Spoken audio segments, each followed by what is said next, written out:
I want to get on here and talk about um, the solution to gun violence, right? So there's a lot, so much going on right now in the world, but in the city of Philadelphia in particular, where people are dying at an alarming rate, right?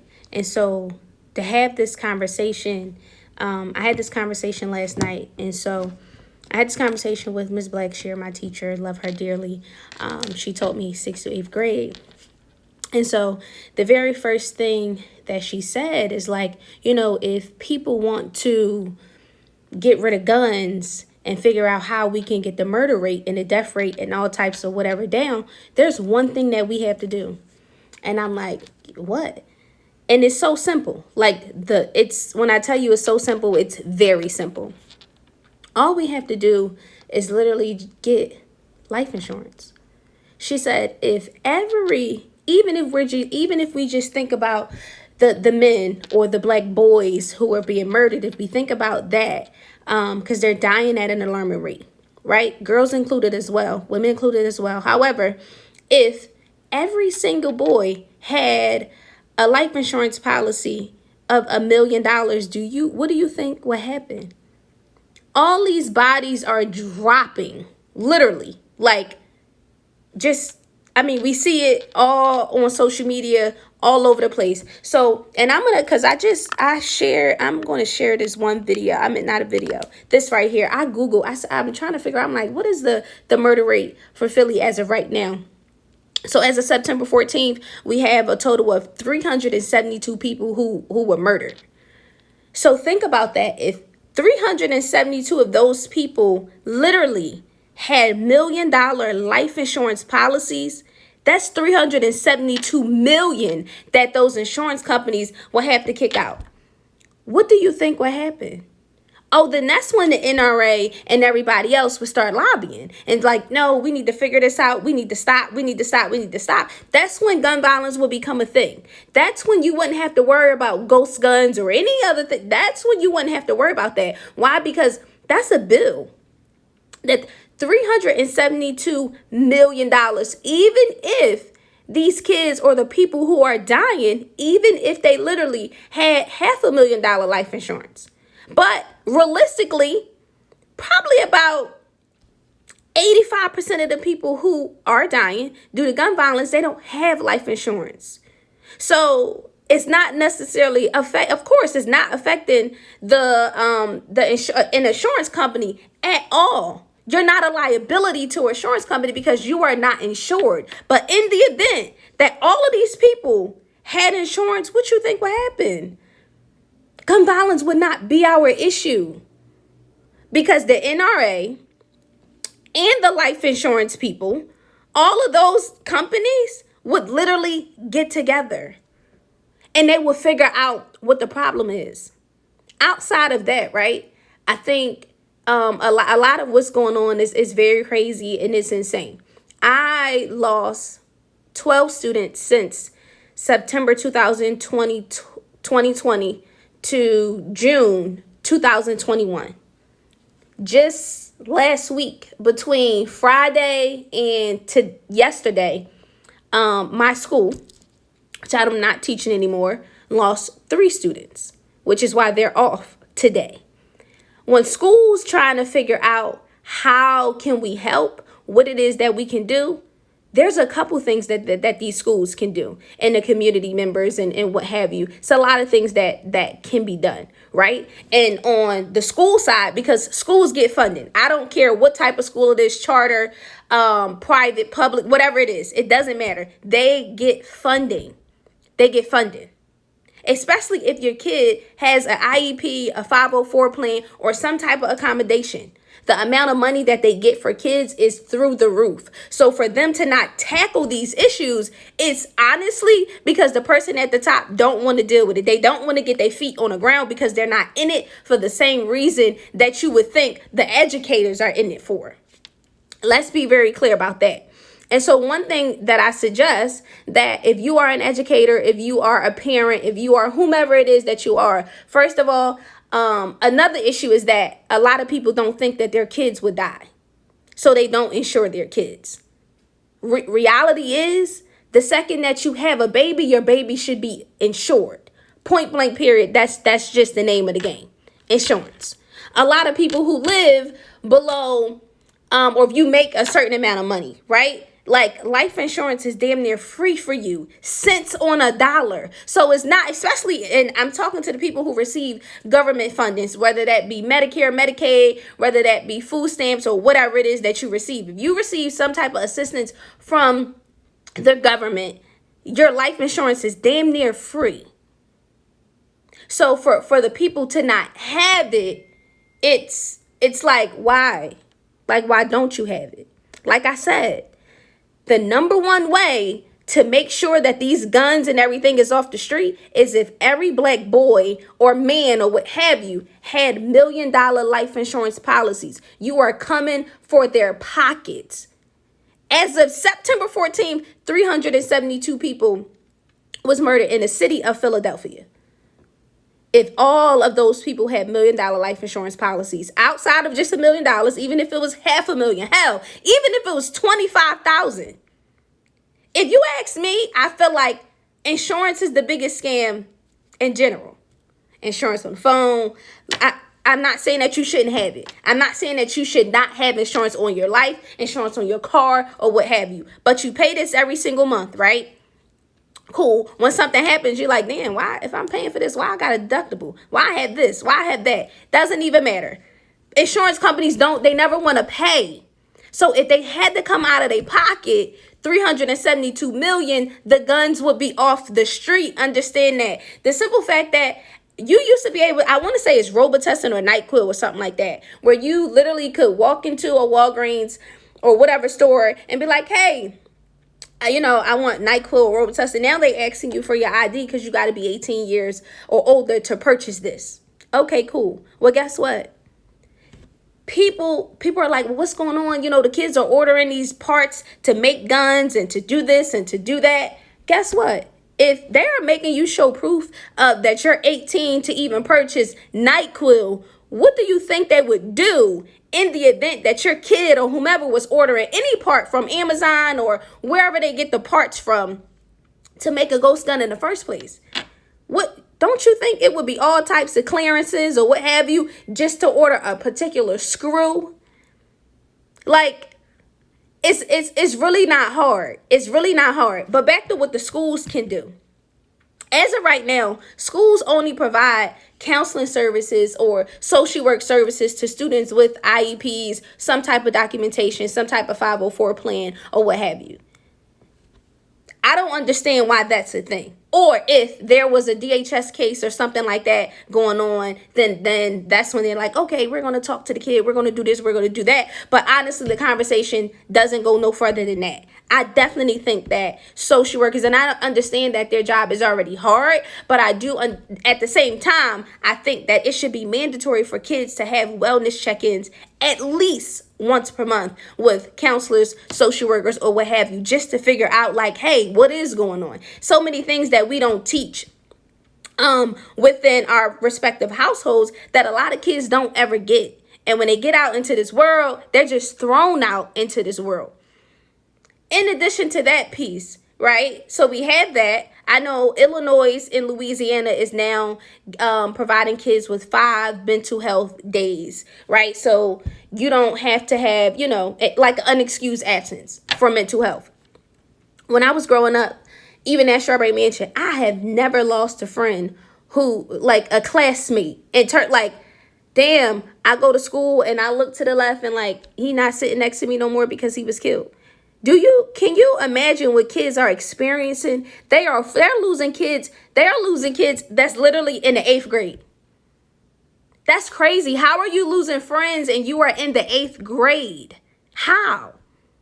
How are you losing friends and you're in high school and you're losing multiple? If I just told you between September 2020 to June, I lost 12 kids, both current and former, to the streets. Are you kidding me? So the kids that y'all, are home with, not necessarily, and this is another thing that I don't know, we're so caught up in social media and just get into the bag that nobody is talking to these children. So many parents don't know how to have conversations with their teenager. They don't know what's going on. They're not looking through the phones. They're not. It's when I tell you, it is insane. And can you imagine what it is that educators have to go through on a daily basis? Because to a lot of the kids, it's kind of like we the only people that they have. Like, Miss Kearns understand me more than whomever it is in my household. Or I can be vulnerable with her. Or I can talk to her about whatever it is and she gonna understand. There's a level of understanding there. There's so much that we can do, like realistically. So many people who I see and they're like, damn, that's crazy, so and so died, or whatever, that was my young boy. Was it really? Because at some point, a lot of us, and I'll just put myself in it, even though I don't play a role into this, but it sounds better to not say y'all. You know what these kids are into. You know what they're doing. But because they getting money or they whatever it is that they're showing on Instagram, like, you enable that. So you can't be an enabler and then be sad when the consequences of their actions is actually, like, I don't understand. It's following through. I don't get that. I don't get that. A lot of reasons, literally, the only reason that these kids are dying, they're dying over respect and pride. Nothing else. Nothing else. The only thing, because in a lot of households, this is what happens. A little boy, he's growing up, he fall down. And it's like, hey, man up. What you crying for? Girls do that. What? So now when he grow up, and he can't even share his emotions because that's something that women do. That's for girls. So I can't ever say, yo, bro, you hurt my feelings. Or I felt some type of way when. You can't ever say that. There's only one way for you to get your get back. And that's to make that person feel it in their family and whoever feel it forever. Because you know what? I'm wrapped out. I don't got nothing else to say. Is that not the mindset? I don't have nothing else to say. It's only one thing for me to do, and I'm going to do that. And I'm going to stand on that because I'm stamped. And ain't nobody going to play with me. And I'm from this block. Is that not how it goes? It's insane. It's insane. And I had a conversation with a group of friends who, and it's very clear, right? And a lot of people have these conversations. There's two different Americas, for sure, black and white. And I don't like when people assume that black people are not concerned with COVID. I don't like that. I don't like when I hear, oh, y'all really, they just ignorant. They just this, they just that. COVID, honestly, I do what it is that I'm supposed to do. Wear the mask, whatever. But I'm not stressed. I'm not worried about COVID. You know why? Because my chances of dying by gun violence is much higher than my chances of dying from COVID-19. That's what's really going on within the black community. So it's not that, oh, these people just don't care about COVID-19. They just this, that, and the third. But if you understand and realize the chances, it's not that COVID is not real. We believe that. But guess what? Before I die from COVID-19, I can literally sit right here in this living room and a bullet can come through. Think about those chances. So it's not so in comparison to COVID-19 and the pandemic that we've been living in, as a black person, I could care less about that. That's not my concern. I can try to go out here, go outside, be a good Samaritan, and do whatever it is that I want to do. But in the back of my mind, I can't sit in my car. I can't beat my horn at nobody. I can't even turn down. It's not like, all right, at nighttime, once nightfall, guess what? That's when the shootouts happen. They happen at any time. 3 o'clock in the afternoon, 10 o'clock in the morning, in front of cops. It doesn't matter. With kids outside, it does not matter. So as a black person who literally has to live and look over their shoulder all day long, you got to think about them. Like, I even talk about this with some of my other friends. As a black woman, when I walk into a store Subconsciously. I don't put my hands in my pocket unless it's obvious that I'm going in my pocket to pull out money or a card or something or a phone.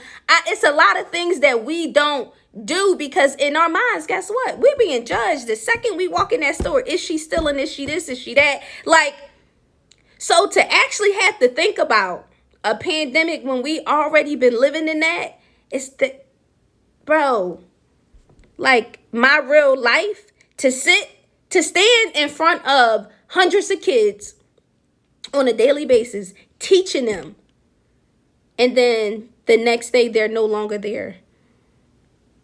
You got to switch up the classroom.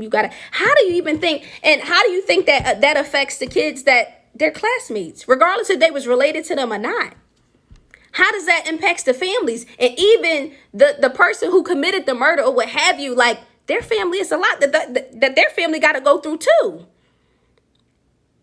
And so when we talk about ain't no end, keep hope alive, this, that, and the third, the number one thing that you should do is go ahead and get that life insurance policy. If you can afford to get $1 million life insurance policy, get the $1 million life insurance policy. You know why? Because that's when it's going to stop. That's when you ain't going to be able to purchase no type of tool, no type of anything that can assist you in making a gun. You won't be able to do that. And a lot of it is social media as well. Social media is killing the kids. Point blank, period. That's it. That's it. I don't know. When I tell you I'm so frustrated, like, so the anger that I have that's just been built up, it is beyond me. I don't know. I'm like, there's always a solution.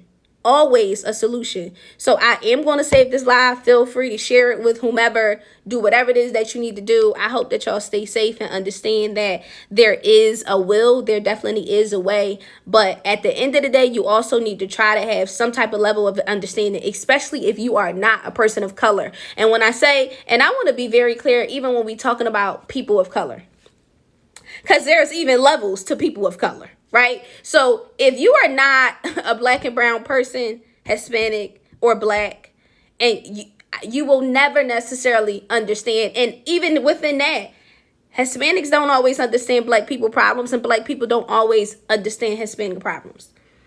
However, my lived experience as a black person, I'm very honest and clear about what it is that we as a majority, and hell, even if I feel like I don't, at this point, speaking on behalf of the black community, it's just what it is that we have to go through and endure every single day. Yes, there is something that you can do. It is.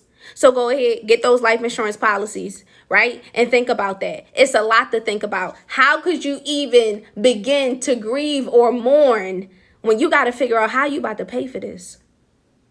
How are you about to pay for that? It's a lot, but I'm going to go ahead and end this live. Like I said, feel free to share it, watch it, save it, whatever it is you want to do. But it's really real out here. And I will continue to pray for everybody. And yeah, that's it, folks. That's it.